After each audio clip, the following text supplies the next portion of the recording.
ശാസ്താംകോട്ടയിൽ വൻ MDMA വേട്ട. 130 gram MDMAയുമായി നിരവധി ക്രിമിനൽ കേസുകളിലെ പ്രതിയെ എക്സൈസ് പിടികൂടി. കാർത്തികപ്പള്ളി സ്വദേശി അതുൽ ദേവിനെയാണ് പിടികൂടിയത്. 130.762 ഗ്രാം MDMAയുമായാണ് കാർത്തികപ്പള്ളി ശ്രീമന്ദിരം വീട്ടിൽ അതുൽ ദേവ് എന്നയാളെ ശാസ്താംകോട്ട എക്സൈസ് സംഘം അറസ്റ്റ് ചെയ്തത്. ഇയാൾ നിരവധി ക്രിമിനൽ കേസുകളിലെ പ്രതിയാണെന്ന് എക്സൈസ് പറഞ്ഞു. എക്സൈസ് ഡിപ്പാർട്ട്മെന്റിന്റെ ഓപ്പറേഷൻ തണ്ടറിന്റെ ഭാഗമായി ബഹുമാനപ്പെട്ട എക്സൈസ് കമ്മീഷണർ അവരുടെ നിർദ്ദേശാനുസരണം സ്ഥിരമായി രാത്രികാല വാഹന പെട്രോളിംഗ് നടന്നു വരികയാണ്. ഇന്നലെ അത്തരത്തിലൊരു വാഹന പെട്രോളിങ്ങിന്റെ ഭാഗമായി ഞങ്ങൾക്ക് ഈ കേസ് കണ്ടെത്താൻ കഴിഞ്ഞു. അപ്പോൾ ഈ പ്രതിയെ ചോദ്യം ചെയ്തതിൽ ഇയാൾ ഇതിനു മുമ്പും നിരവധി ഇത്തരത്തിലുള്ള കേസുകളിൽ പ്രതിയാണെന്ന് അറിയാൻ കഴിഞ്ഞു.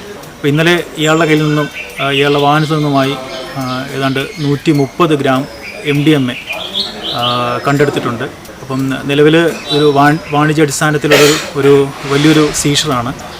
ഈ ഒരു 130 ഗ്രാം MDMA എന്ന് പറയുന്നതൊരു നിലവിലെ മാർക്കറ്റിലൊരു 5 മുതൽ 6 ലക്ഷം രൂപ വരെ വിലമതിക്കുന്നതാണ്.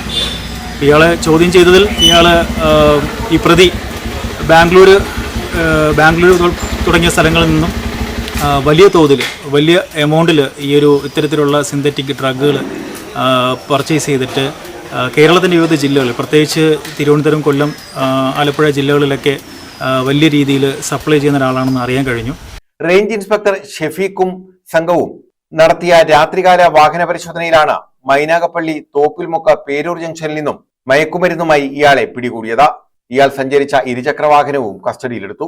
Assistant excise inspector grade Sajukumar T, preventive officer grade Viju CA, സിഇഒമാരായ Premraj R, Nishad S, Sujith Kumar MS, Athul Krishnan, CEO driver Vineesh VG എന്നിവരടങ്ങുന്ന സംഘമാണ് ഇയാളെ പിടികൂടിയത്.